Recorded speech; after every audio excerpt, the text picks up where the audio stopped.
So నేను మీ Madhav VJ transgender clinic నుంచి. నెల్లూరు నుంచి ఎంతమంది వచ్చారు మీరు? మేము 10 మంది. 10 మంది వచ్చారు ఇక్కడ సర్జరీ చేయించుకోవడానికి. దాంట్లో ఇద్దరు షేప్ సర్జరీకి వచ్చారనమాట. చేయించుకొని ఈరోజు వెళ్ళిపోతున్నారు. సో మన గురువు ఉన్నారు ఎవరైతే వీళ్ళందరినీ తెచ్చారో. సో చాలా మంది గురువులు వాళ్ళ శీలాలని పంపిస్తూ ఉంటారు సర్జరీలకి. సో గురువు కూడా వచ్చారు కాబట్టి, నెల్లూరు నుంచి తెలియని ప్లేస్కి వచ్చారు కాబట్టి అసలు వాళ్ళని మేము ఎలా చూసుకున్నాం, వాళ్ళ ఎక్స్పీరియన్స్ ఏంటి, మన గురువు మాటల్లోనే విన్నాం. సో మీ పేరు ఏంటండి? నా పేరు దేవి సార్. నేను తిరుపతి డిస్టిక్ గూడూరు, ఇంతకుముందు నెల్లూరు జిల్లా ఉండింది, అది తిరుపతి డిస్టిక్ చేశారు సార్. మేము ఇన్స్టాగ్రామ్ లో చూసి సార్కి కాంటాక్ట్ చేశాము. మీకు కాంటాక్ట్ చేసిన తర్వాత మీరు రమ్మన్నారు. ఇక్కడికి వచ్చిన తర్వాత ఎట్లుంటుందో ఏముంటుందో హాస్పిటల్ మేము అనుకున్నాము, కానీ ఇక్కడికి వచ్చిన తర్వాత చాలా హ్యాపీగా అయ్యింది. పిల్లకాయలకి షేప్ సర్జరీ కూడా సూపర్గా చేస్తున్నారు.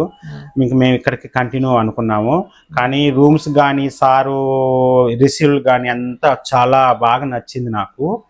చాలా చాలా బాగుంది. చాలా మనస్ఫూర్తిగా గుండెల మీద చేసుకునే చెప్తున్నాను. సార్ రిసీవ్లు కానీ అంతకుముందు మేము అసలు రూమ్లకు బుక్ చేయమనలేదు సార్కి. సార్ ఆల్రెడీ వాళ్ళకి చెప్పేసి మేము వస్తామో రాము కూడా తెలియకుండానే సార్ రూమ్లు బుక్ చేసి మేము సార్ పేరు చెప్తానే రూమ్లు ఇచ్చేసేసి పైన హాస్పిటల్ కింద రూములు చాలా కంఫర్ట్ ఇక్కడ. నాకైతే చెప్తున్నాను మనస్ఫూర్తిగా చాలా కంఫర్ట్. Thank you sir. మమ్మల్ని బాగా రిసీవ్ చేసిన దానికి, బాగా పిల్లకాయలు బాగా చాలా చక్కగా, పిల్లకాయలు కూడా షేప్ గిప్ అంతా బాగుంది, చాలా చక్కగా ఉంది. Thank you sir. పిల్లకాయలు ఇది బాగా చేసిన దానికి ప్రతి ఒక్కరిని మేము ఇక్కడికే తీసుకొస్తాం సార్. నెల్లూరు కానీ మా గూడూరు కానీ తిరుపతి డిస్టిక్ లో ఎక్కడెక్కడ ఏమేమి పిల్లకాయలు ఎక్కడ ఉన్నారో మేము తీసుకొచ్చి వస్తాం సార్. మీ షేపులు చూసారు కదా? చూసాను, చాలా చక్కగా ఉన్నాయి సార్. చాలా చక్కగా ఉన్నాయి. ఇద్దరికి షేపులు లాగే ఉన్నాయి సార్, సూపర్ గా ఉన్నాయి. ఎస్ఆర్ఎస్ అనుకున్నాం సార్, మేము ఎస్ఆర్ఎస్ అనుకున్నాం సార్ ఫస్ట్. సో మీరు నెక్స్ట్ నెలకర్లో మళ్ళీ తేవాలనుకున్నా? ఖచ్చితంగా సార్.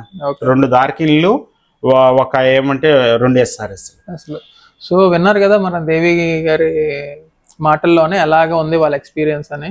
సో మా వైజాగ్ ఎవరు వచ్చినా సరే, ఎక్కడి నుంచి వచ్చినా సరే, నా రెస్పాన్సిబిలిటీ మిమ్మల్ని బాగా చూసుకొని మిమ్మల్ని మంచిగా సర్జరీ చేసి పంపించడం. ఇంకేమైనా డౌట్స్ ఉన్నా, ఏమైనా క్లారిఫికేషన్స్ కావాలి అన్న కింద స్క్రోల్ అవుతున్న నెంబర్ మీద కాల్ చేయండి. ఇన్స్టాగ్రామ్ చూడండి, యూట్యూబ్ చూడండి, ఫాలో అవ్వండి, మాకు కాల్ చేయండి అండ్ మా దగ్గర రండి, సర్జరీస్ చేయించుకొని హ్యాపీగా వెళ్ళండి. సార్ గారికి ఒక కాంటాక్ట్ చేస్తేనే సార్ మొత్తం సారే చూసుకుంటున్నారు.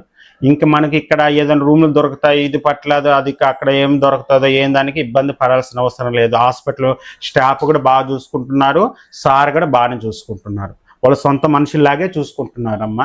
నేను అందరూ హిజరాలకు చెప్తున్నాను, అదేనా ప్రతి ఒక్క కోతులు చెప్తున్నాను, నేను మనస్ఫూర్తినే చెప్తున్నానమ్మా. సరేనా? సార్ రిసీవ్లు అట్టుంది, చాలా చక్కగా ఉంది. అది ప్రతి ఒక్కరు చేయించుకున్న ఏమి దార్కిన్లు కానీ, ఎస్ఆర్ఎస్ కానీ, షేప్ కానీ, మనకి హెయిర్ ట్రాన్స్లేషన్ కానీ ప్రతి ఒక్కరు ఇక్కడికి రావాల్సింది కోరుకుంటున్నానమ్మా. సో చాలా మంది అనుకుంటారు అంటే కమ్యూనిటీ వాళ్ళని ఏదో తేడాగా చూస్తారని. నేనైతే అలాగా చూడను. సో మమ్మల్ని కూడా దీవించండి, మంచిగా చల్లగా ఉండాలి సార్.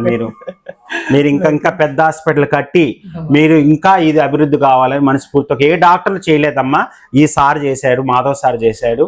నేను చాలా మనస్ఫూర్తిగా కోరుకుంటున్నాను. మా పిల్లకాయలకి అందరికీ చెప్పానమ్మా, మాధవ్ సార్ రిసీవ్లు బాగుంది. ఇంకో డాక్టర్ ఆపరేషన్ చేసి ఇంకో పేషెంట్ లాగే చూస్తారు, సార్ ఒక ఫ్రెండ్లీగానే చూస్తున్నారు. అదమ్మా నాకు తెలిసింది, ప్రతి ఒక్క హిజరాలకి చెప్తున్నాను. Okay, thank you so much.